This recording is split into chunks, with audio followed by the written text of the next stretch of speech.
Shalom, Bapak Ibu, semua saudara kekasih di dalam Tuhan. Kembali kita berjumpa lagi di dalam ibadah virtual pada hari ini. Satu anugerah yang begitu besar, sehingga setiap kita pada hari ini boleh kembali beribadah sekalipun di rumah masing-masing. Kita juga sangat bersyukur karena begitu besar kasih Allah kepada setiap Bapak Ibu Saudara, sehingga sampai dengan hari ini Tuhan masih mengunjungi kita dengan firman-Nya. Bapak Ibu, kita mau membawa satu korban yang kudus, yang berkenan kepada Tuhan, karena hanya dengan itu kita bisa membalas kasih Tuhan di dalam hidup kita.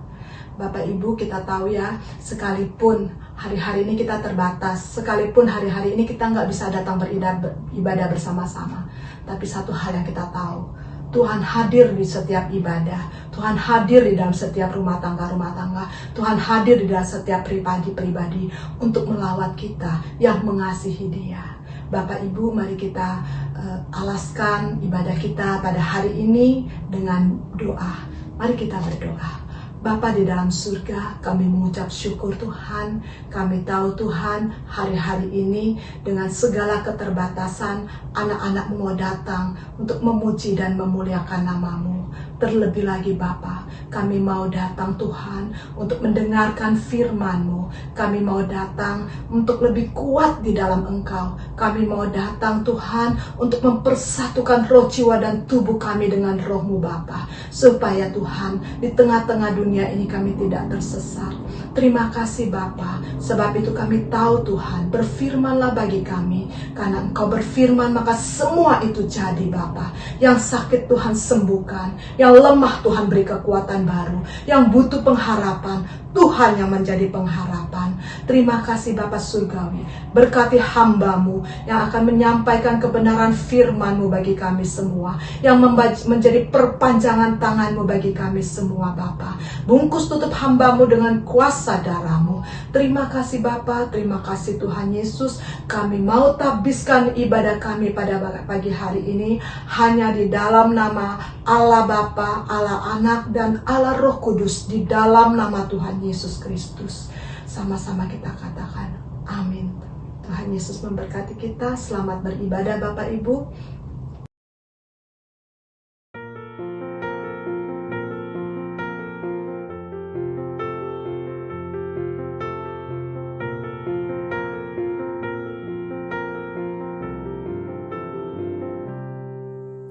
Syukur untuk setiap rencana-Mu,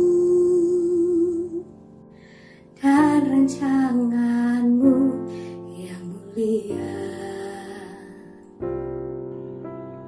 Dalam satu tubuh kami bersatu, menjadi duta kerajaan-Mu. Ku ucapkan berkat atas Indonesia, biar kemuliaan Tuhan akan nyata bagi bangsa ini. Kami berdiri dan membawa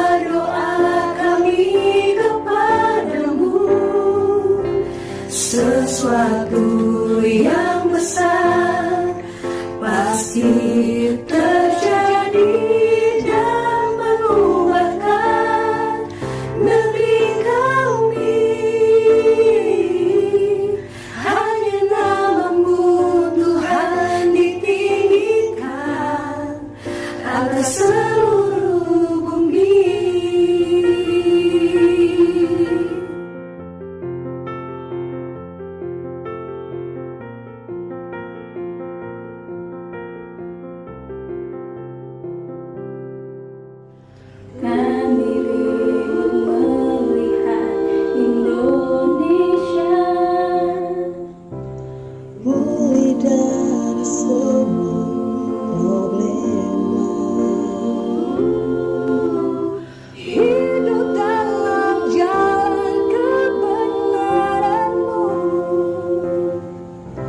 Pancarkan terang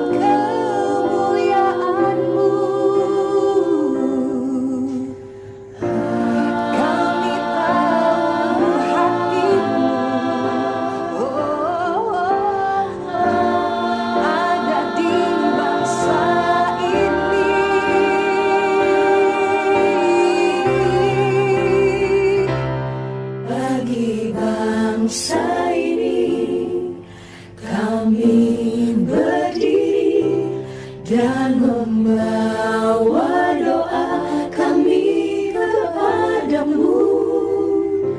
Sesuatu yang besar pasti terjadi dan mengubahkan negeri kami. Hanya namamu Tuhan ditinggikan. Hanya namamu Tuhan, Hanya namamu Tuhan ditinggikan. Hanya namamu Tuhan ditinggikan atas seluruh bumi.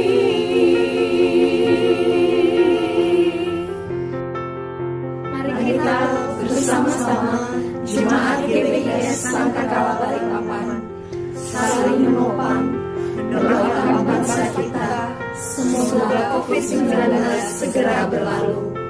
Jaga kesehatan, pakai masker, dan jaga jarak. Dirgahayu Indonesiaku, dirgahayu bangsaku.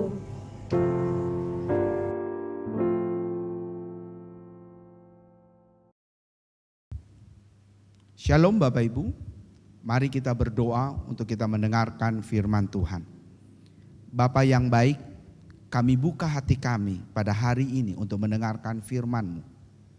Sampaikan apa yang menjadi isi hati-Mu bagi kami, sehingga umat-Mu mengerti dan memahami. Bahkan Tuhan, lebih jauh mereka berjumpa dengan Tuhan. Dan perjumpaan itulah yang membuat mereka menjadi kuat, mampu menghadapi segala sesuatu. Perjumpaan itulah yang mengubah hidup mereka. Perjumpaan itu jugalah yang membuat mereka sadar bahwa dalam hidup ini hanya Tuhan satu-satunya yang bisa menjawab segala sesuatunya. Oleh karena itu ya Tuhan, bicaralah bagi kami dengan bahasa yang sederhana untuk kami dapat mengerti, memahami, dan melakukannya. Hamba-Mu yang menyampaikan, Tuhan juga mengurapi dengan Roh Kudus-Mu, berdirilah di ujung lidah hamba-Mu. Hamba-Mu yang terbatas, hamba-Mu juga membuka hati untuk Engkau. Sehingga Tuhan, dalam hidup kami semua menjadi pelaku firman-Mu. Terima kasih ya Bapa, bagi-Mu segala kemuliaan sampai selama-lamanya. Di dalam nama Yesus Tuhan. Amin. Bapak, Ibu, Saudara kekasih, izinkan hari ini saya berbagi kepada kita semuanya, yaitu sebagai hamba yang baik dan setia, yang merdeka dari hidup masa lalu, dan menjadi hamba yang baik dengan hidup benar hari ini dan esok. Mari kita buka sama-sama firman Tuhan, yaitu terdapat dalam Yesaya 41. Ayat yang ke-10. Janganlah takut sebab aku menyertai engkau. Janganlah bimbang sebab aku ini Allahmu. Aku akan meneguhkan, bahkan akan menolong engkau. Aku akan memegang engkau dengan tangan kananku yang membawa kemenangan. Sekali lagi, janganlah takut sebab aku menyertai engkau. Ini kata Tuhan. Jangan bimbang sebab aku ini Allahmu. Ini kata Tuhan. Aku akan meneguhkan, bahkan akan menolong engkau. Aku akan memegang engkau dengan tangan kananku yang membawa kemenangan. Kalau Bapak Ibu baca dalam firman Tuhan ini adalah Yesaya menyampaikan kepada bangsa Israel ketika mereka di dalam perbudakan di Babel. Dan maksud Yesaya menyampaikan ini supaya mereka tetap setia sama Tuhan.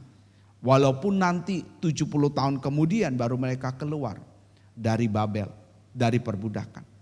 Tapi Yesaya mengingatkan dalam masa di negara orang, di kota orang, tetaplah berharap pada Tuhan. Tetaplah setia pada Tuhan. apapun kondisi kita, percaya ada satu waktu, ada satu masa Tuhan akan melepaskan dan memberi kemenangan. Nah, kalau Bapak Ibu baca dari ayat firman Tuhan ini sebenarnya ada dua bagian termakna di dalamnya. Ada dua hal tersirat. Yang pertama adalah Tuhan menyatakan dirinya sebagai Allah yang berdaulat atas waktu kehidupan ini. Yaitu hari kemarin, hari ini, dan hari esok. Allah adalah Allah yang berdaulat atas kehidupan manusia untuk hidup masa lalu kita, hidup sekarang ini, dan hidup yang akan datang. Sebab kalau bicara tentang waktu, saudara, banyak orang hidup di dalam masa dan waktu karena waktu itu ada di dalam tangan Tuhan. Karena waktu ini ada di dalam tangan Tuhan, maka kita harus percaya kepada Dia pemilik daripada waktu itu, yang berdaulat atas waktu itu. Makanya Alkitab berkata, jangan takut, jangan bimbang, jangan cemas terhadap masa hidup kita. Hari ini kita ada, maka kita hidup di hari ini dan hari yang akan datang. Hari kemarin, masa lampau, itu sudah terjadi dan tidak dapat kita ambil lagi. Tidak dapat kita jadikan dasar lagi. Sebab apa? Sebab itu sudah lewat, saudara. Hari kemarin tidak dapat terulang kembali. Sebab kita hidup di hari ini dan hari esok. Oleh karena itu saudara, kalau kita mengalami hal yang buruk di hari kemarin, kalau kita mengalami hal yang buruk di hari masa yang lampau, belajarlah dari situ untuk menjadi lebih baik hari ini dan untuk lebih excellent lagi pada hari esok atau masa yang akan datang. Itu yang pertama, Allah adalah Allah yang berdaulat atas waktu kehidupan manusia, saudara. Yang kedua adalah Allah atau Tuhan yang menyatakan diri sebagai Allah yang berdaulat dalam kehidupan ini, saudara. Semua orang di dunia ini punya masalah. Siapapun mengalami tekanan hidup yang menghimpit hidupnya. Siapapun di dunia ini tidak pernah dan tidak pasti akan mengalami yang namanya ujian, pencobaan. Bahkan siapapun di dunia ini akan merasa mungkin seorang diri, atau mungkin hari ini saudara merasa seorang diri berjuang. Apapun kondisi kita hari ini, percaya Dia Tuhan adalah Allah yang berdaulat atas kehidupan. Makanya Tuhan mengingatkan, Tuhan memberi garis penekanan dalam firman Tuhan ini. Jangan takut, jangan cemas, jangan bimbang. Sebab apa? Sebab Dia berjanji. Janjinya adalah meneguhkan, menolong, bahkan memegang. Dari tiga hal ini, kalau Dia meneguhkan, itu berarti Dia komitmen apa yang Dia ucapkan itu akan Dia pegang dan Dia akan lakukan. Kalau Dia menolong, itu berarti Dia turun tangan mengerjakan dengan apa yang sudah Dia janjikan kepada kita. Kalau Dia memegang, itu berarti Dia menyertai, bukan hanya masalah kita selesai, kondisi kita lebih baik, tapi Dia berjanji memegang sampai seterusnya dalam kehidupan ini, saudara. Oleh karena itu Bapak Ibu saudara kekasih, kalau kita percaya dengan Tuhan sungguh-sungguh, percayalah sungguh-sungguh kepada Dia. Kalau kita mau yakini hidup kita bahwa Tuhan adalah berdaulat atas kehidupan ini, maka percayalah Dia Tuhan yang tidak pernah berdusta atau berbohong, bukan seperti manusia. Kalau Dia berjanji, Dia akan menepatinya. Nah, Saudara kekasih dalam Tuhan, kalau begitu, apa yang harus kita lakukan untuk supaya kita menjadi seorang hamba yang merdeka, lalu kemudian kita hidup benar untuk hari ini dan hari esok. Kita mungkin udah capek dengan kehidupan yang kita alami, saudara. Nah, yang harus kita lakukan adalah begini. Satu, belajar dari hari kemarin. Saudara, belajar dari hari kemarin. Bulan-bulan ini kita sedang memperingati yaitu Hari Kemerdekaan Indonesia yang ke-76. Pada waktu Indonesia menyatakan proklamasinya, memproklamirkan dirinya sebagai negara yang merdeka, yang tepatnya pada tanggal 17 Agustus 1945, maka Indonesia sedang menyatakan sebagai bangsa yang merdeka, bangsa yang berdaulat, bangsa yang bisa mengatur dirinya sendiri, bangsa yang tidak bisa diintervensi oleh bangsa-bangsa yang lain, bangsa yang bisa hidup dalam hidupnya yang dia mau jadi bagaimana. Saudara, itulah Indonesia dalam kemerdekaan 17 Agustus 1945. Saudara, 1 Petrus pasal 1 ayat 18 sampai 19. Petrus menyampaikan bahwa kita ini ditebus oleh Tuhan dari cara hidup yang sia-sia, dari hidup kita lama yang sia-sia, yang kita kerjakan sia-sia. Sekalipun kita berpikir itu baik, tapi di hadapan Tuhan adalah sia-sia. Kemudian Tuhan menebus kita dengan darahnya. Tuhan mengampuni dosa kita. Lalu kemudian kita menjadi orang yang merdeka, tidak diperbudak oleh dosa. Dan kemudian saudara, Paulus berkata, aku melupakan apa yang di belakangku. Artinya adalah mari hidup, jangan hidup masa lalu. Jangan hidup masa lampau. Jangan hidup seperti hari kemarin. Hari kemarin mungkin bisa salah, just okay. Itu pengalaman hidup.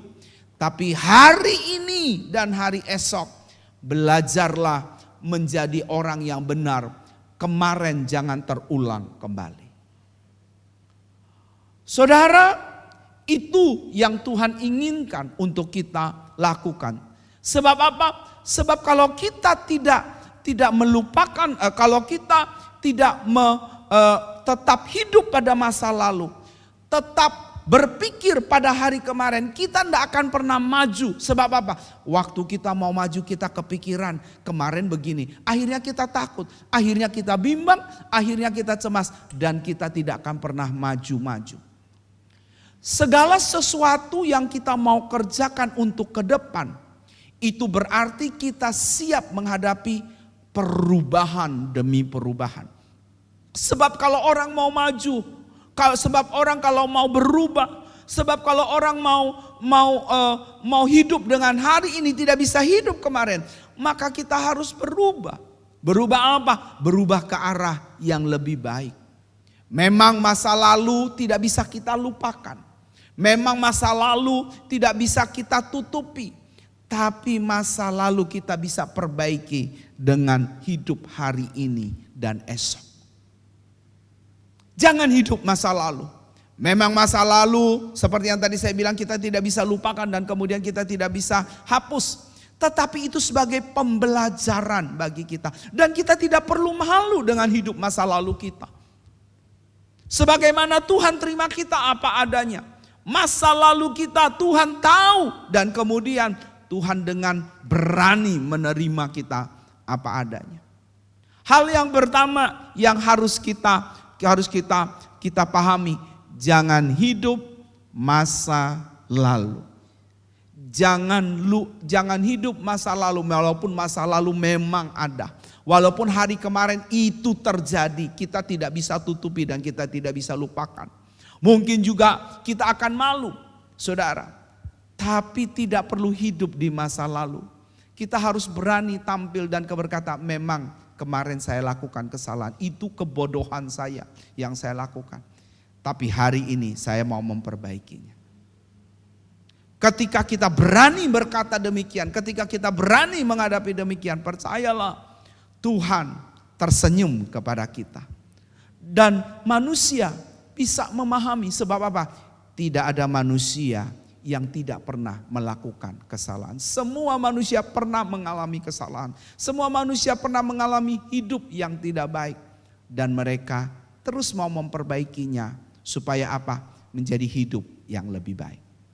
Hal yang kedua yang harus kita lakukan adalah hiduplah menjadi anak-anak yang terang. Mari kita buka firman Tuhan dalam 1 Yohanes pasal yang kelima. 1 Yohanes pertama, 1 Yohanes pasal pertama ayat yang kelima sampai dengan ayat yang ke-7. Demikian firman Tuhan. 1 Yohanes pasal yang pertama ayat yang ke-5 sampai yang ke-7. Demikian firman Tuhan. Dan inilah berita yang telah kami dengar dari Dia dan yang kami sampaikan kepada kamu. Allah adalah terang dan di dalam Dia sama sekali tidak ada kegelapan. Jika kita katakan bahwa kita beroleh persekutuan dengan Dia, namun kita hidup di dalam kegelapan, kita berdusta dan kita tidak melakukan kebenaran. Tetapi jika kita hidup dalam kebenaran, tetapi jika kita hidup di dalam terang, maka sama seperti Dia ada di dalam terang, maka kita beroleh persekutuan seorang dengan yang lain. Dan darah Yesus anaknya itu menyucikan kita daripada segala dosa. Hal kedua yang harus kita lakukan adalah hiduplah menjadi orang yang hidup dalam terang untuk hari ini dan esok. Sekali lagi, hiduplah menjadi orang yang hidup dalam terang sebagai anak-anak terang untuk hari ini dan esok. Bagaimana untuk menjadi hidup menjadi anak-anak terang untuk hari ini dan esok? Dari ayat yang kita baca, maka ada beberapa hal. Yang pertama adalah dimulai dari persekutuan kita dengan Tuhan. Hidup yang melekat bersama dengan Tuhan. Hidup yang mengandalkan Tuhan. Hidup yang dimana Tuhan adalah Bapa kita yang akan memberitahukan kepada kita jalan-jalan yang harus kita tempuh. Apa yang Bapa beritahukan kepada kita untuk jalan yang ditempuh, itu semua sudah tercatat, itu semua sudah tertulis di dalam firman Allah. Tinggal kita baca, tinggal kita menyimak, tinggal kita merenungkan, tinggal kita menghidupi firman itu. Saudara, itulah kita hidup dalam persekutuan dengan Tuhan. Setelah kita hidup dalam persekutuan dengan Tuhan, maka hal kedua yang dikatakan bahwa kita juga akan melakukan hidup persekutuan dengan saudara-saudara kita, dengan orang lain. Jadi jangan dibalik, kita persekutuan dengan orang lain dulu baru kemudian kita bersekutu dengan Allah. Hasil persekutuan kita dengan Allah itu akan menghasilkan persekutuan kita dengan sesama. Kalau hasil persekutuan kita dengan Allah baik, percayalah dengan sesama kita akan bersekutu dengan baik. Tetapi kalau kita tidak pernah bersekutu dengan Allah, tidak pernah tahu apa yang Tuhan inginkan dalam hidup kita melalui firman Tuhan, kita tidak akan mungkin bisa bersekutu dengan orang lain. Sebab kita hidup di dalam kegelapan. Waktu seseorang hidup dalam kegelapan, orang tidak tahu mana muka, mana belakang, mana kiri, mana kanan. Siapa yang dihadapi, orang siapa, dia tidak tahu. Yang ada cuma dirinya, saudara. Bahkan mungkin bisa mengalami benturan berkali-kali. Karena apa? Karena gelap. Tetapi ketika seseorang hidup di dalam terang, sekalipun hanya sedikit cahaya itu Cahaya itu cuma sedikit aja, tetapi semua orang bisa melihat dan mengarah kepada cahaya itu. Saudara kekasih, ketika kita hidup dalam terang, mungkin kita bisa pukul orang lain, kita sakiti orang lain, kita lukai orang lain, kita hidup seenaknya. Karena dalam kegelapan hanya diri kita, tidak ada orang lain. Tetapi waktu kita hidup di dalam terang, maka kita melihat bahwa ternyata bukan cuma kita, ada orang lain, ada barang, ada benda di sekitar kita, ada hal-hal yang kita bisa lihat. Bahkan kita juga bisa melihat Tuhan di sana bersama dengan kita. Saudara, hiduplah di dalam terang, dalam persekutuan bersama dengan Tuhan dan kemudian persekutuan dengan sesama. Saudara, hal yang kedua yang harus menjadi anak-anak terang adalah hidup dalam saling, saudara. Nah, hidup dalam saling yang bagaimana Bapak Ibu sekalian? Amsal pasal 14 ayat 9 dia bilang begini, hendaklah kamu berbuat baik. Efesus pasal 4 ayat yang kedua, hendaklah kamu hidup saling membantu. Roma pasal 12 ayat 10, hendaklah kamu hidup dalam saling mengasihi. 1 Korintus 12 ayat 25, hendaklah engkau hidup saling memperhatikan. 1 Tesalonika 5 ayat 11, mari kita saling membangun. Dan terakhir Ibrani pasal 10 ayat 24 berkata, hendaklah engkau hidup dalam saling mendorong dalam kasih dan pekerjaan yang baik. Semua ayat-ayat ini menunjukkan untuk supaya kita hidup dalam saling. Sebab begini saudara, ketika seseorang mengalami Tuhan dalam hidupnya, orang itu tidak akan pernah berpikir dirinya sendiri, tapi dia akan berpikir bagaimana Tuhan inginkan dalam hidupnya. Dan fokus hidupnya bukan dirinya, tapi fokus hidupnya Tuhan. Sebagaimana Tuhan hidup untuk manusia, sebagaimana Tuhan hidup mengasihi manusia, sebagaimana Tuhan datang ke dalam dunia untuk menyelamatkan hidup manusia, tidak berpikir diri sendiri. Demikianlah ketika seseorang hidup dalam persekutuan dengan Tuhan, fokusnya sama Tuhan, perhatiannya sama Tuhan. Dan waktu Tuhan mengarahkan kepada sesama, maka dia juga akan berpikir sama, melakukan yang sama. Sebab apa? Bukan dirinya yang menjadi fokus hidupnya. Mari kita hidup dalam saling, Bapak Ibu sekalian. Saling memahami, saling mengerti, saling membantu, saling menolong, saling memperhatikan, saling membangun, saling mendorong dalam kasih. Dan percaya Tuhan dimuliakan dalam hidup kita. Bukan cuma kita dimuliakan, tapi yang paling penting Tuhan dimuliakan, saudara. Nah, terkait dengan hidup dalam saling, izinkan saya mau bercerita, bersaksi saudara, atau berbagi pada waktu saya berada di rumah sakit. Ya, hidup dalam saling ini adalah gaya hidup yang bukan dibuat-buat, yang bukan pencitraan, tapi hidup secara normal terjadi. Karena apa? Karena ada Yesus hidup dalam kita. Dan itu bukan cuma 1 hari, 2 hari, tapi terus menerus, terus menerus, terus menerus, terus menerus. Saudara, ya. Nah, Bapak Ibu Saudara kekasih, pada waktu saya masuk rumah sakit, 2 hari setelah saya masuk, di depan, di satu ruangan itu cuma 5 orang.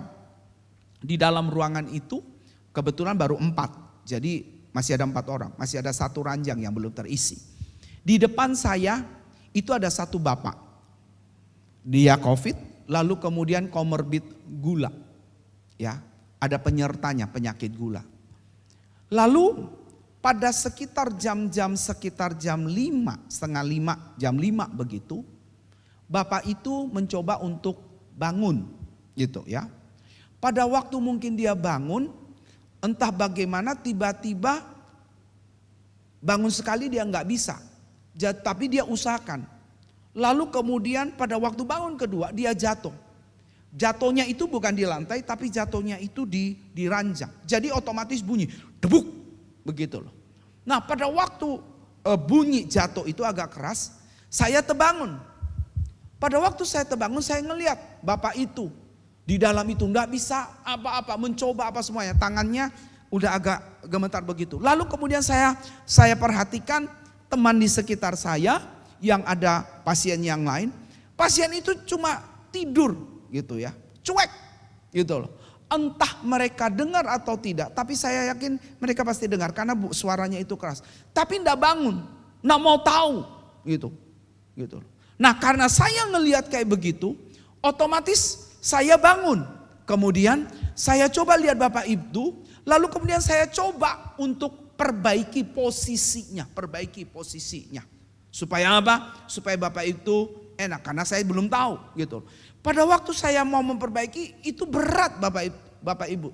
Bapak itu berat sekali. Sehingga saya juga tidak kuat. Karena kondisi saya, fisik saya masih lemah pada saat itu. Ya baru masuk masa-masa di mana yang saya kemarin sempat bilang antara sadar dengan tidak itu terjadi gitu ya. Dan karena tensinya tinggi itu pasti pusing terus. Jadi saya coba begitu bantuin.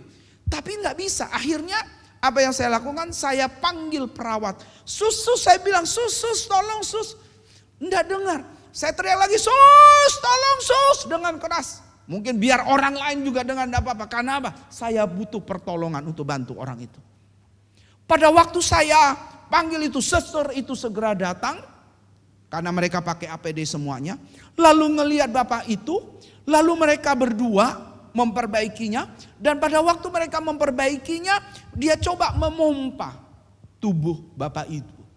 Dan pada waktu dia pompa terus dipukul. Lalu kemudian biasa seperti kayak jantung gitu saudara, ditekan lalu kasih oksigen yang besar itu supaya dia bisa bernafas beberapa menit saudara, sampai beberapa menit kemudian saudara, suster itu bilang begini, ini udah maksimal, nggak bisa lagi sudah. Itu saya masih karena agak lemah langsung saya ke ranjang, tapi saya masih duduk di ranjang memperhatikan. Siapa tahu ada perlu bantuan dan sebagainya. Pada waktu suster ngomong begitu, sudah akhirnya dengan kata lain, orang itu sudah meninggal, dipanggil Tuhan. Saudara, itu kesaksian yang pertama. Saya coba menolong walaupun saya tidak bisa melakukan. Tapi minimal saya bisa panggil orang. Saya mencoba untuk supaya orang bisa bantu bapak itu. Walaupun tidak bisa tertolong. Tapi minimal saya bisa mencoba untuk melakukannya. Saudara, dalam keadaan sakit, dalam keadaan dalam keadaan kondisi fisik yang lemah, tapi masih bisa mencoba untuk membantu. Kesaksian yang kedua, saudara, Ratna, istri saya itu bawa bawa muk stainless yang ada listrik dengan tujuan supaya bisa bikin air panas. Sebab di sana air itu kita cuma dikasih jatah satu hari cuma 3 pada waktu makan pagi, makan siang dan makan malam bersama dengan air itu dikasih gitu. Jadi at least tidak ada air panas, tidak ada tempat air yang bisa panas dan dengan dingin itu saudara gitu. Jadi mau tidak mau semuanya air dingin. Nah, Ratna kirim dengan harapan kalaupun juga saya mau minum air panas, melegakan tenggorokan itu jauh lebih baik. Pada waktu saya ada itu lalu kemudian saya bikin air panas. Pada waktu saya bikin saudara, lalu kemudian agak besar, agak banyak karena dikirim juga selain daripada jatah rumah sakit air. Ratna juga melalui adik saya Denny juga kirim air. Jadi agak banyak begitu. Saya bikin isinya agak banyak penuh. Lalu kemudian sudah selesai itu saya tawarin sama kebetulan ada tambah lagi 1 jadi at least sekarang udah 5 tambah 2 jadi at least ada 5 orang begitu saudara ya satu ruangan itu. Lalu Pada waktu saya tawarin mereka oke, terima. Padahal sebelumnya masing-masing cuek dengan dirinya sendiri. Masing-masing tidak perlu tahu dengan orang lain. Masing-masing yang penting saya sakit, saya ditolong. Lalu kemudian masing-masing hanya memikirkan dirinya sendiri. Sudah main HP, tidur. Kalau enggak lihat di WhatsApp apa yang lalu tidur, makan. Tidak pernah ada komunikasi. Jadi setelah selesai itu saya tanya, Bapak mau air panas? Dia bilang, oh mau gitu loh. Lalu tanya sebelah, mau juga? Mau sama. Jadi saya berbagi air panas. Nah mulai dari situ hubungan mulai terbangun satu dengan yang lain. Yang sebelumnya itu cuek, sebelumnya itu enggak mau tahu. Pada waktu mungkin saya cuma bagi air panas, bikin air panas. Apa sih keuntungannya cuma dengan bikin air panas? Tidak ada dampak apa-apa. Maksudnya keuntungannya itu tidak ada. Tapi saudara tahu dampaknya pada waktu saya buat, saya tawarin, saya berbagi kepada mereka. Mulai itu hubungan terbangun. Kami bisa mengenal satu dengan yang lain. Saudara, perasaan takut mulai tergantikan. Ada perasaan, ada orang yang sama, senasib, sepenanggungan, seperjuangan dengan saya. Saudara, itu hal yang kedua, kesaksian yang kedua. Hal ketiga nih saudara, yang saya mau cerita, mau saksikan. Di depan saya, jadi kebetulan setelah bapak itu meninggal, lalu kemudian diisi ada 2 orang yang baru, jadi 5. Lalu kemudian saudara, yang satu pulang, diisi lagi yang satu baru. Nah kali ini yang diisi adalah orang tua. Usia 70 lebih kalau tidak salah. 72, 73 atau 76 gitu ya. 70 lebih. Bapak ini sama gitu ya. Jadi bapak ini suka mengeluh. Suka mengeluh dalam tanda kutip. Jadi suster itu sudah males. Segala sesuatu dikomplain, diliatin, lalu kemudian merasa bahwa ini standar rumah sakit enggak memenuhi persyaratan. Harusnya begini, harusnya begini. Saudara, enggak semua perawat bisa masuk ke situ. Sebab apa? Ketemu dengan orang yang sakit virus. Mereka pakai APD lengkap. Saudara, itu mereka mungkin sudah 3 bulan tidak ketemu keluarga.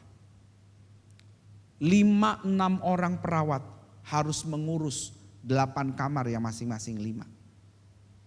Tidak mungkin mereka akan mau ngurus satu-satu layani, saudara. Jadi kita harus pintar-pintar dan kita harus bisa bawa diri dan kemudian kita yang melayani tidak membebani bagi mereka. Sehingga mereka mengerjakan pokok hal-hal pekerjaan pokok mereka untuk menolong kita.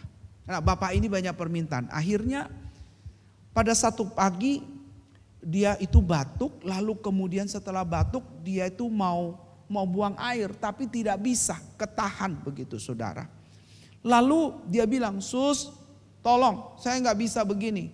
Suster itu datang, Bapak istirahat aja." "Enggak, saya nggak bisa, saya harus bangun, saya harus mau buang air." Terus susternya bilang begini, "Bapak jangan, kalau Bapak saya bawa, nanti kalau Bapak jatuh di kamar mandi bagaimana? Saya harus bertanggung jawab sama keluarga Bapak juga. Saya nggak bisa, saya lagi ngurus ini dan sebagainya."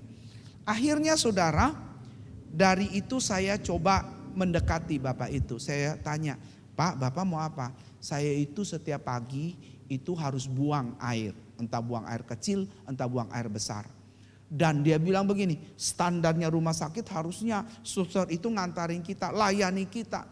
Dan ini tidak ada, apalagi saya sendiri orang tua, dia bilang begitu. Lalu kemudian saya bilang begini, "Gini Pak, Bapak mau buang air, saya ambilin pispot ya Pak ya. Coba dulu ya Pak." Karena dia tidak pakai pampers Bapak Ibu sekalian.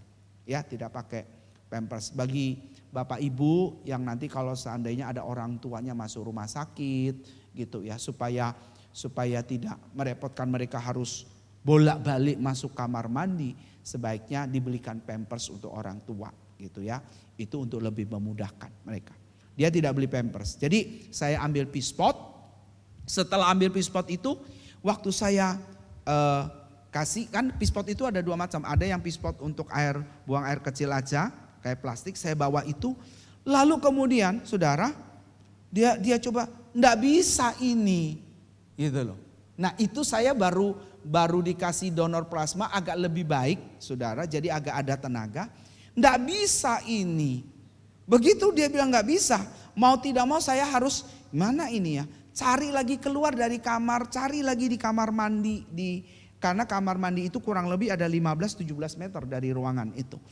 Jadi cari lagi, dapatlah pispot yang stainless yang biasanya bisa untuk buang air, begitu saudara.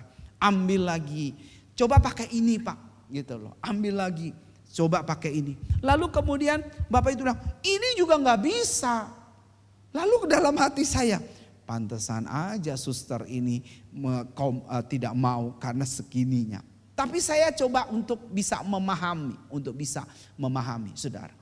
Dan kemudian pada waktu dia bilang tidak bisa, lalu saya tanya sus ini gimana caranya kalau bawa dia ke kamar mandi. Saya keluar waktu itu tanya konsultasi sama suster, lalu suster bilang, udah gini aja Pak, pakai kalau memang dia mau ke kamar mandi ya pakai biasa kursi roda. Lalu saya lihat mana kursi rodanya di lorong itu ya, di C, lorong flamboyan C itu tidak ada kursi roda. Jadi saya harus putar cari di lorong di bagian yang B atau A atau di lorong yang lain udah dapat. Saya coba, itu jalan cukup jauh, coba cari, lalu kemudian pada waktu itu dapat. Ya saya bawa ke kamar itu, Pak begini aja. Saya tuntun Bapak naik kursi roda, lalu kemudian saya dorong kamar mandi. Pada waktu di kamar mandi Bapak langsung buang, saya tunggu. Nanti kalau Bapak udah selesai kasih kode, lalu saya jemput Bapak lagi, lalu kemudian balik ke kamar. Oke, saya tuntun, bawa ke kamar mandi, dorong saudara. Lalu sudah sementara dia lagi bekerja, berinteraksi di kamar mandi saudara. Lalu saya tunggu di luar, duduk aja itu. Lalu habis selesai itu, Bapak itu udah selesai, saya angkat dia, bawa dia, taruh di kursi roda, dorong lagi, bawa ke kamar, ke ranjang, dia istirahat. Itu bukan satu kali, beberapa kali dalam setiap pagi. Saudara, kalau dipikir saya bisa aja nggak mau tolong. Karena apa? Itu bukan Bapak saya tidak kenal, saya tidak tahu. Untuk apa saya mau repot-repot terhadap orang itu. Tetapi saya memiliki kasih Tuhan yang gak bisa saya hilangkan. Gaya hidup menolong orang, gaya hidup peduli sama orang, gaya hidup memperhatikan walaupun mungkin kita tidak bisa mengerjakan semua keinginan orang itu. Minimal kita bisa melakukan seperti kemampuan kita, keberadaan kita untuk menolong orang itu. Saudara, dari ketiga kesaksian ini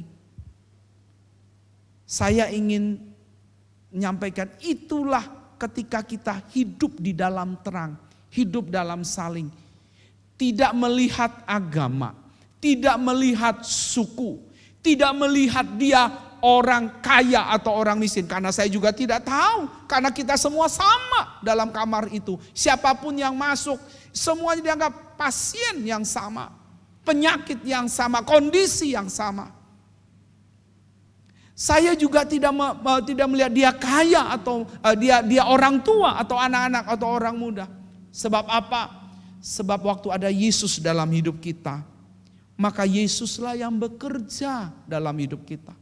Yesuslah yang baik, yang memberikan roh kebaikan itu mengalir dalam hidup kita, sehingga kita mempraktekkan kebaikan kepada orang lain. Yesuslah yang di dalam saya yang peduli dengan orang lain, dengan semua manusia. Yesus juga yang bekerja dalam hidup saya, peduli dengan siapapun yang ada. Mengasihi, memperhatikan, menolong, peduli. saudara. Inilah hidup sekarang, hari ini dan besok yang Allah mau untuk kita kerjakan.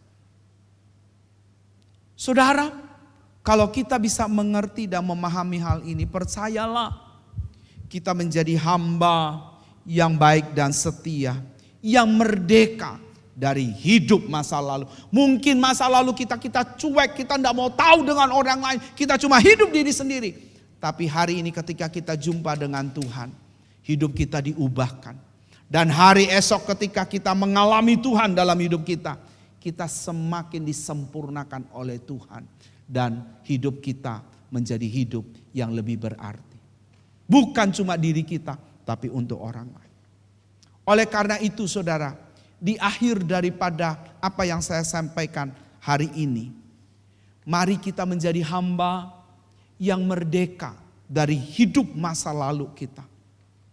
Tetapi bukan cuma hidup bebas dari masa lalu, tapi kemudian langkah berikutnya kita hidup benar untuk hari ini dan kita hidup benar untuk esok. Kita meninggalkan hidup masa lalu kita dan kemudian kita hidup yang benar untuk hari ini dan hari esok. Dimanapun Bapak Ibu berada, percaya ketika ada Tuhan dalam kita, kita memiliki persekutuan dengan Tuhan, maka terang itu mengisi hidup kita. Waktu terang itu mengisi hidup kita, maka terang itu memancar keluar kepada siapa saja. Dan kita menjadi orang-orang yang merdeka, hidup dalam perkenanan Tuhan. Tuhan Yesus memberkati. Mari kita berdoa bersama-sama. Hamba-Mu sudah selesai berbicara. Tetapi biarlah Roh Kudus-Mu yang terus menerangi kami. Roh Kudus-Mu yang terus membawa kami. Roh Kudus-Mu terus yang mengingatkan kami sehingga dimanapun kami berada, hidup kami memancarkan Kristus. Kalau saudara berkata firman Tuhan itu untuk saya, bolehkah dengan rendah hati Bapak Ibu bisa mengangkat tangan kanan Bapak Ibu. Dan kemudian taruh tangan kiri di dada. Kita berdoa. Ampuni setiap dosa kami. Kami mau tidak hidup di masa lalu. Masa lalu yang menyakitkan. Masa lalu yang membuat malu. Masa lalu yang tidak menyenangkan. Dan kami tidak bisa melupakan dan tidak bisa menghapuskan. Dan kami membawa hidup kami untuk hari ini dan esok. Kami membawa kepada Tuhan, ampuni kami. Masa lalu itu membuat kami menjadi takut untuk kami melangkah hari ini. Masa lalu itu membuat kami menjadi bimbang dan cemas untuk kami tidak berani melangkah untuk hari ini dan esok.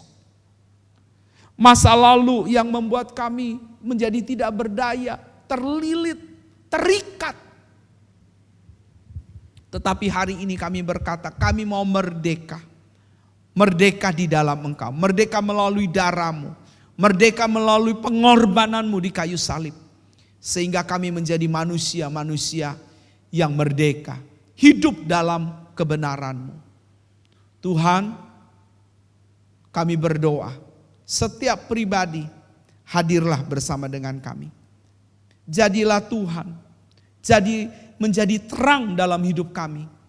Dalam terang itu kami memiliki persekutuan dengan Tuhan. Kami memiliki persekutuan dengan sesama. Dan kami juga hidup di dalam Kristus. Hidup di dalam saling. Sebagaimana itu gaya hidupmu. Sebagaimana itu yang kau ajarkan. Sebagaimana itu yang terus engkau sampaikan. Supaya kami hidup dalam saling. Bukan untuk diri kami, bukan untuk pencitraan, bukan untuk mencari nama, bukan untuk mencari upah pada waktu kami nanti ketemu Tuhan, tidak. Tetapi itu adalah sesuatu yang muncul secara otomatis menjadi satu gaya hidup. Itu yang muncul menjadi karena memang itu pribadi Tuhan yang ada hidup dalam hidup kami. Dan kemudian itu menjadi sesuatu yang kami lakukan secara natural, alami. Oleh karena itu ya Tuhan, tolong kami. Untuk kami juga tidak memandang muka kepada setiap siapapun. Tetapi kami melakukannya dengan kasih daripada Tuhan yang terpancar keluar. Oleh karena itu ya Bapa di surga, kami berdoa biar firman ini termaterai dalam hidup kami. Dan kami mau melakukannya mulai hari ini dan seterusnya. Kami mau hidup dalam persekutuan dengan Tuhan.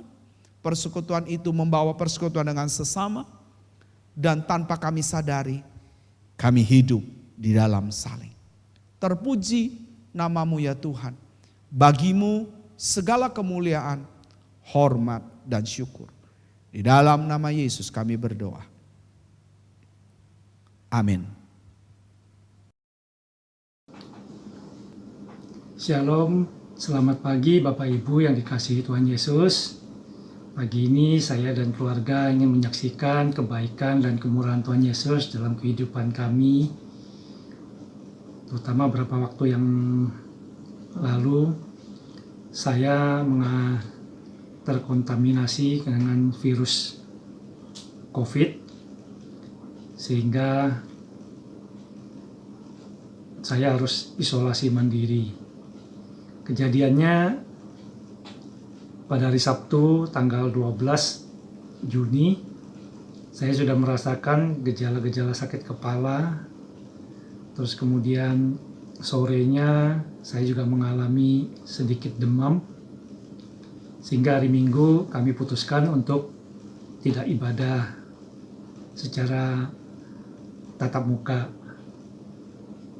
Dan pada hari Senin, saya juga Senin pagi mengalami diare, kemudian Senin malam kami putuskan untuk periksa ke dokter, di mana sama dokter didiagnosa kemungkinan ada gejala tipes atau gejala demam berdarah. Jadi disarankan untuk mengecek ke laboratorium.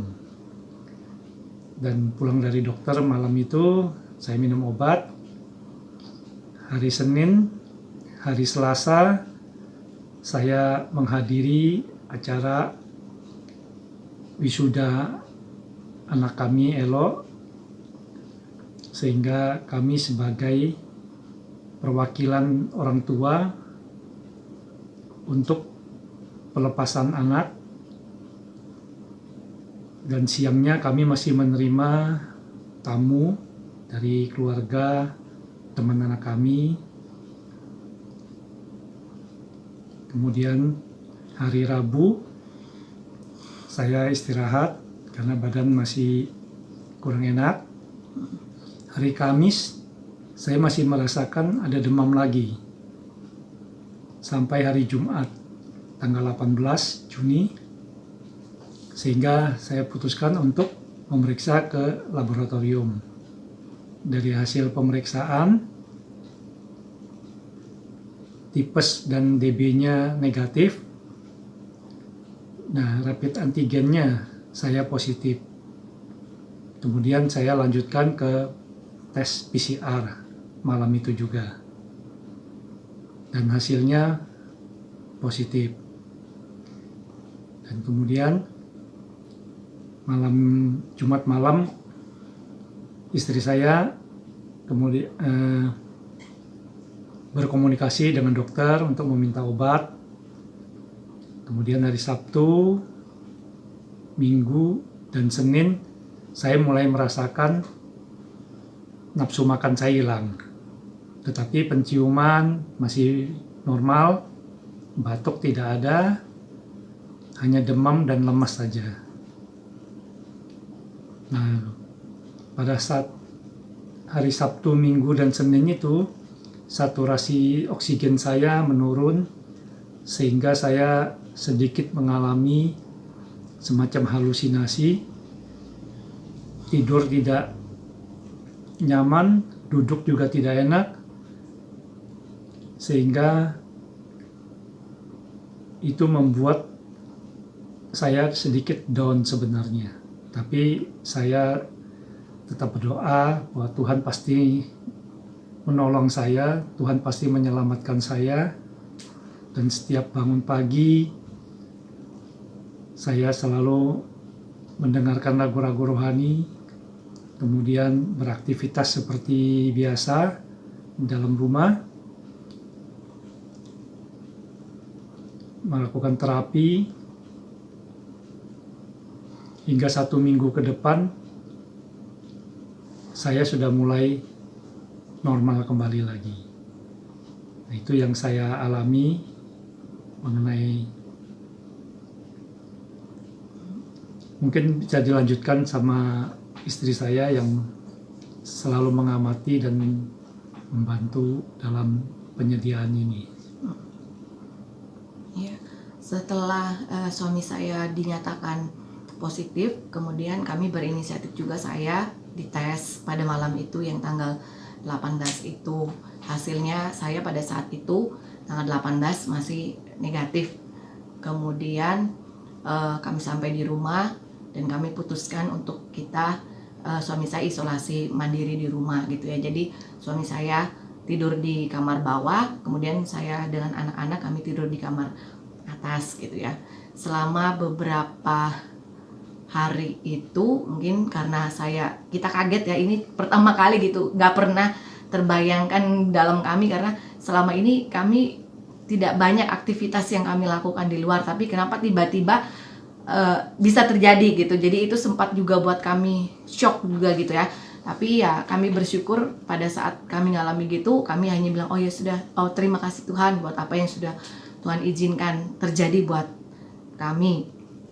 Nah pada saat besoknya kita dapat suami saya dapat SMS dari petugas Satgas ya, karena kemarin itu sebelumnya kami ada sempat lapor ke security di perumahan kami bahwa kita akan isolasi mandiri gitu. Jadi akhirnya mungkin dari security atau dari Pak RT mereka lapor bahwa ada warga yang isolasi mandiri sehingga bisa dipantau terus. Ketika besoknya itu si petugas Satgas itu selalu nanyakan ke suami saya bagaimana kondisinya, terus dalam satu rumah itu ada berapa orang. Karena suami saya dalam keadaan lemes, dia nggak bisa jawab terus SMS. Akhirnya saya putuskan suami saya kasih nomornya, jadi saya yang selalu berhubungan. Saya kasih informasi kepada petugas itu, suami saya begini, kita udah minum obat dari dokter dan dia update aja. Terus dia tanya juga gimana kondisi ibu dan anak-anak. Saya bilang kalau saya udah di tes kemarin antigen, saya hasilnya negatif gitu kan. Terus ketika kami berkomunikasi besoknya dia minta data-data kami bertiga dan akhirnya pada saat tanggal 22 kami diberi kesempatan saya dites PCR dan anak-anak dapat tes antigen di dinas kesehatan yang ada di Kelandasan. Nah hasil daripada tes itu yang pada saat hari itu juga anak-anak antigen hasilnya, yang anak saya yang besar Niko itu positif, tapi anak saya yang kecil negatif. Kemudian karena saya dapat PCR itu belum langsung keluar, masih tunggu 4 hari. Nah selama kurang lebih beberapa hari itu ketika suami saya dinyatakan positif, saya hampir kurang lebih mungkin itu 5 hari saya nggak bisa tidur ya. Jadi ketika malam hari saya tidur gitu, walaupun saya tidur sama anak-anak itu saya nggak bisa, walaupun mata saya terpejam tapi saya nggak bisa tidur, pikiran saya banyak banget. Terus saya itu seperti ada banyak sekali macam-macam gitu dalam pikiran saya gitu kan, ada banyak nih, tapi saya terus aja berkomunikasi dengan Tuhan. Tuhan tolong, Tuhan tolong. Ketika saya ngalami seperti itu, yang saya bisa berteriak itu hanya saya minta Tuhan tolong Tuhan. Dan benar-benar ketika saya dalam posisi gitu, saya ngalami benar-benar saya ngerasa benar-benar saya sendirian, saya nggak berdaya, saya nggak bisa ngapa-ngapain, pokoknya benar-benar lemah begitu ya. Jadi saya hanya berkomunikasi dengan Tuhan, Tuhan tolong saya. Dan saya bersyukur ketika saya berteriak itu, Tuhan kasih ingat saya tentang Petrus, bagaimana ketika dia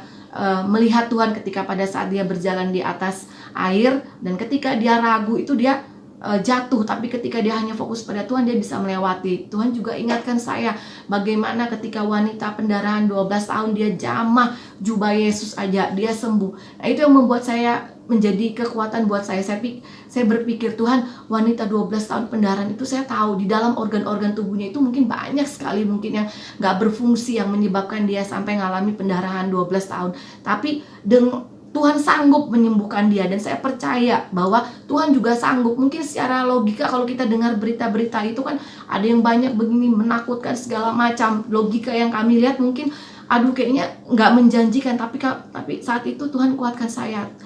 Tuhan bilang fokus sama saya, jangan kamu lihat sekelilingmu. Dari situ saya belajar bahwa iman saya harus lebih besar daripada logika, daripada kenyataan yang ada di sekeliling saya. Walaupun ketika suami saya dinyatakan saturasi oksigennya itu turun, ada sempat beberapa masukan bahwa suami saya harus dirawat di rumah sakit gitu ya. Tapi saya berdoa, Tuhan, saya mohon Tuhan beri saya kesempatan, berikan saya waktu saya bisa merawat suami saya. Jadi saya minta Tuhan oksigennya. Jadi setiap jam itu kita cek oksigennya suami saya, dia ada di kisaran kadang 90, 91, 92, 93, kadang 91 lagi gitu.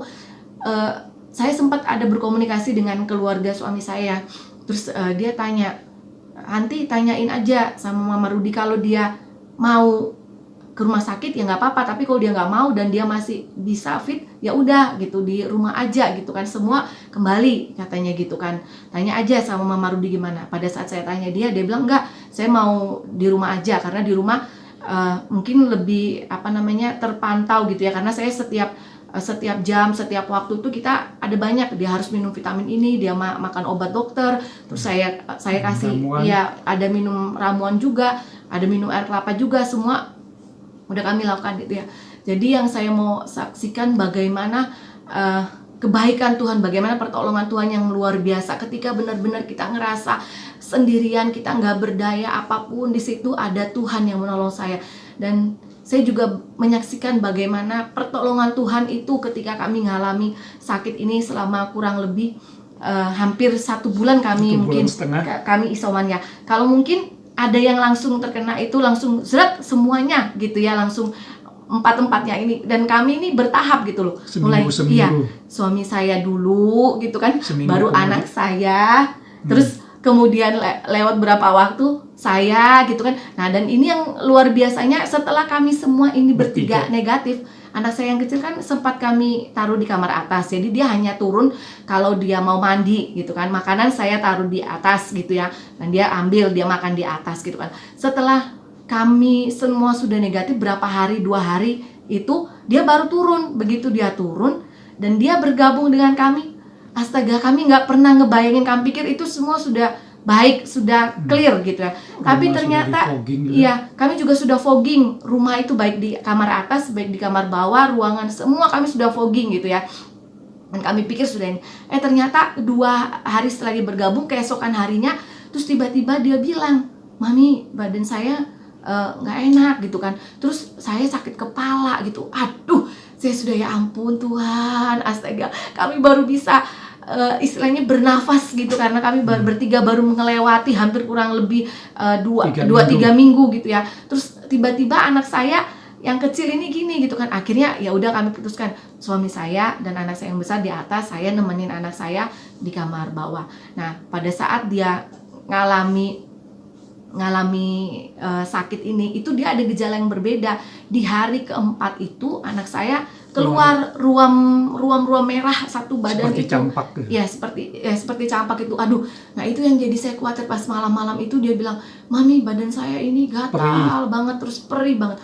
Aduh, sebagai orang tua, aduh saya sedih. Aduh, bagaimana lagi, saya baca lagi di Google gitu kan, saya cari lagi, aduh gimana. Kemudian akhirnya saya konsultasi dengan ponakan kami di Jakarta gitu ya. Kebetulan dia ada dokter anak juga, jadi dia bilang, "Oh, itu nggak apa-apa," gitu kan. Nah, kebetulan memang karena anak-anak itu jika terpapar COVID tidak diberikan tidak disarankan untuk mengkonsumsi antivirus dan antibiotik. Jadi hanya cukup vitamin saja untuk meningkatkan imun gitu kan. Jadi pada saat itu memang anak kami yang kecil ini kita kasih vitamin aja gitu kan. Tapi ketika dia ngerasain gatal, terus badannya perih itu, terus dia malam nggak bisa tidur, dia gelisah, itu aduh, saya sepanjang malam itu juga nggak bisa tidur. Saya di sampingnya dia, kalau dia bilang, "Mami, ini Mami," gitu kan, saya hanya bilang sama dia, "El, ya udah kamu berdoa El dalam hati ya, Mami juga berdoa." Jadi sepanjang dia gelisah, dia kadang terbangun itu,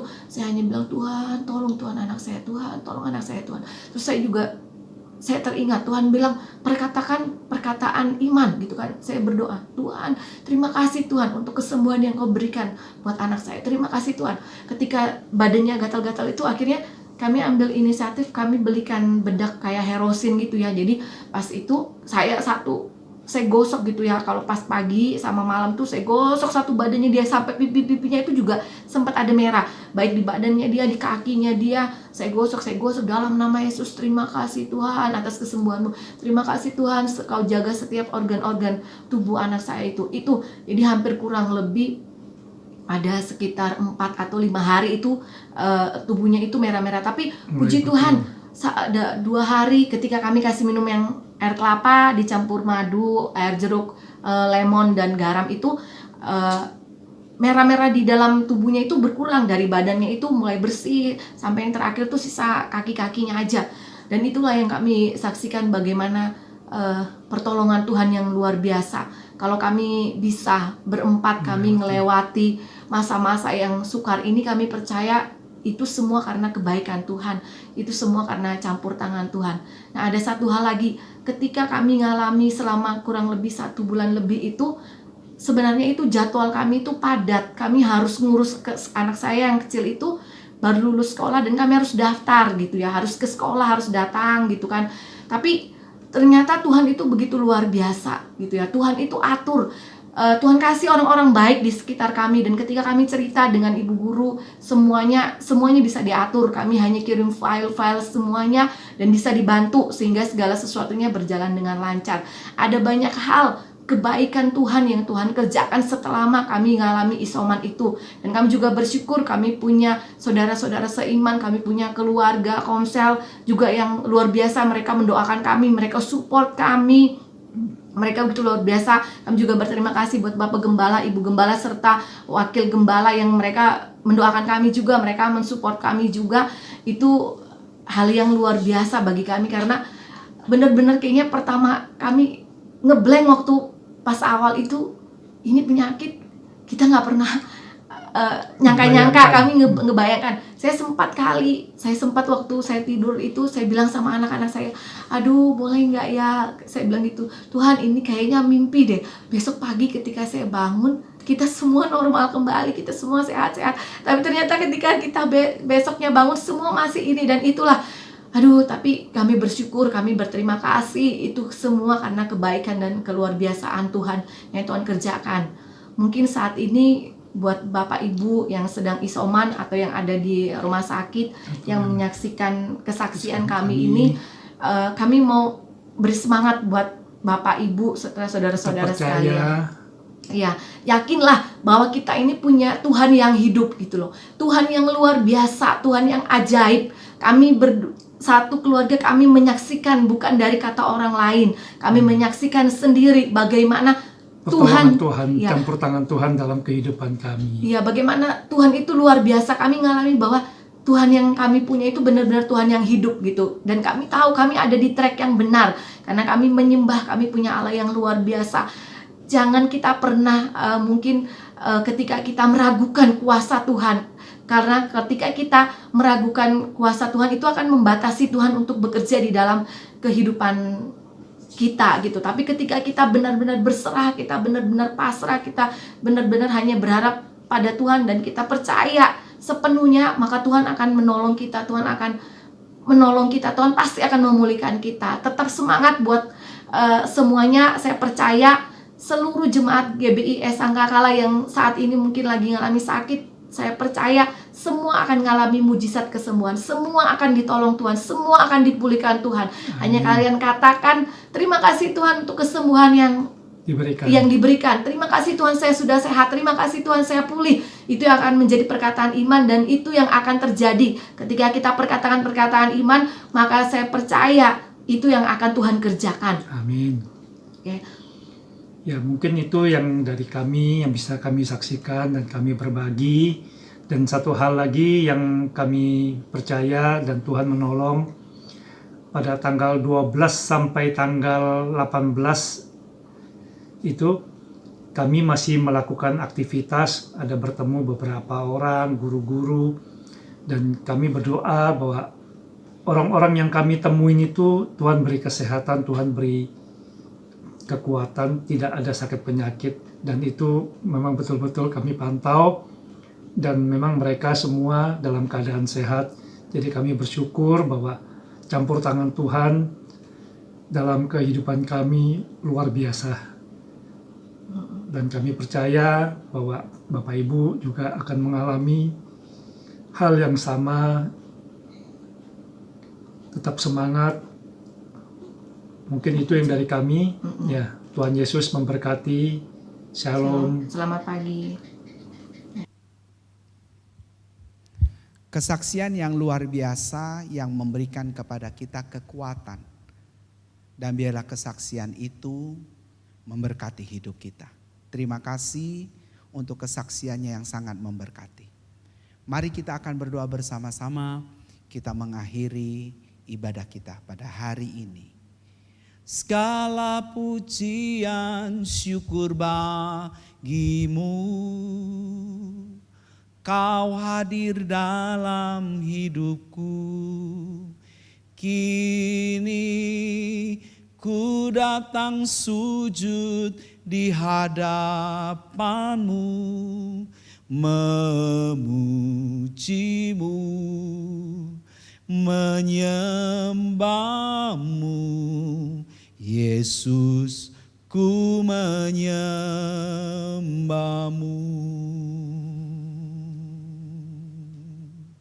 Segala pujian syukur bagimu. Kau hadir dalam hidupku. Kini ku datang sujud di hadapanmu, memujimu, menyembahmu. Yesus, ku menyembahmu. Yesus, ku menyembahmu.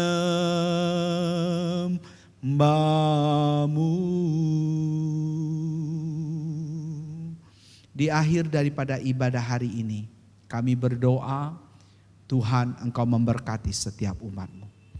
Engkau memberkati setiap pribadi lepas pribadi. Engkau memberkati setiap keluarga demi keluarga.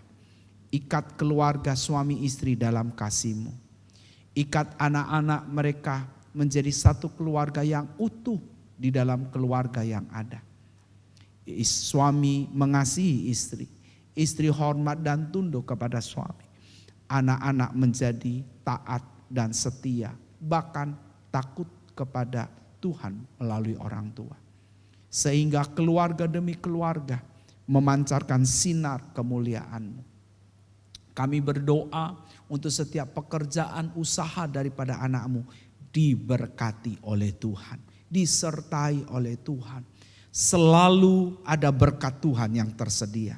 Selalu ada cara Tuhan untuk memberkati, mencukupkan segala umat-umat-Mu.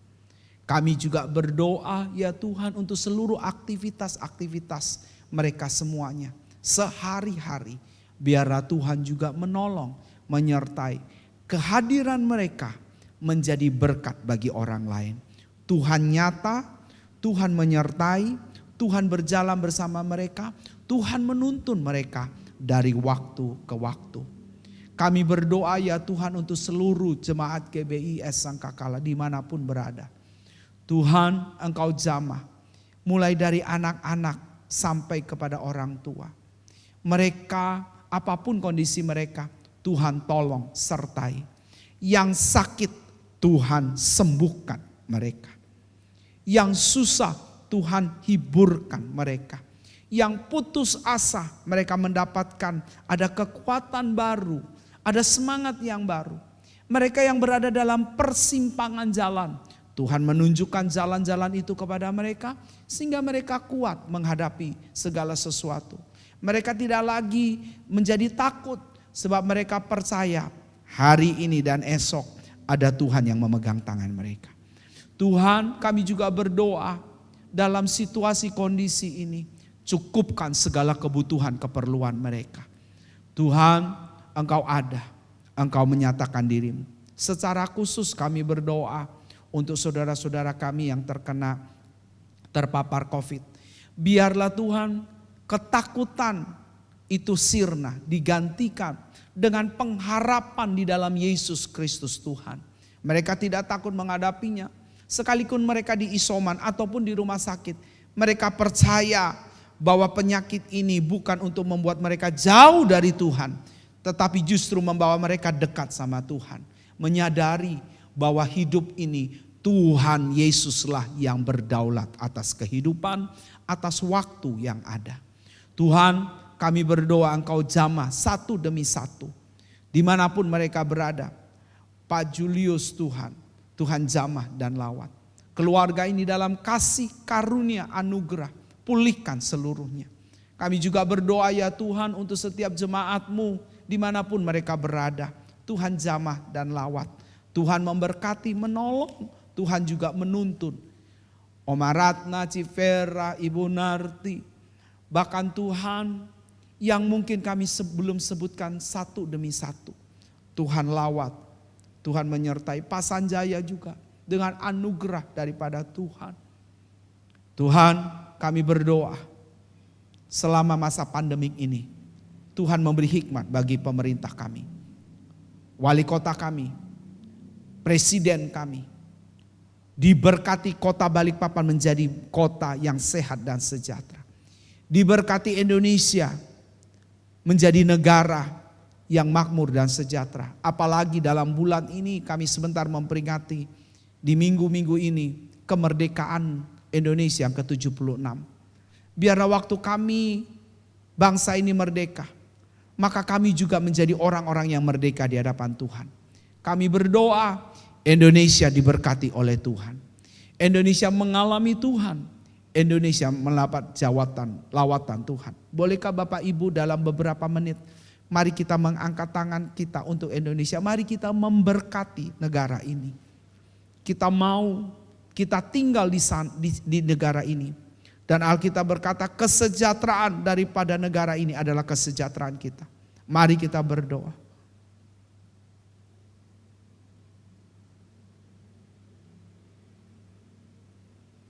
Berkat-Mu turun untuk Indonesia. Lawatan-Mu turun untuk Indonesia. Anugerah-Mu melimpah untuk Indonesia. Rahmat-Mu tercurah bagi Indonesia. Indonesia penuh dengan kemuliaan. Terima kasih Tuhan, terima kasih. Mari Bapak Ibu kita siapkan hati kita untuk menerima berkat Tuhan pada hari ini. Tuhan memberkati engkau dan melindungi engkau. Tuhan menyinari engkau dengan wajah-Nya. Tuhan menghadapkan engkau dengan wajah-Nya dan memberi kepada engkau kasih karunia damai sejahtera yang melimpah.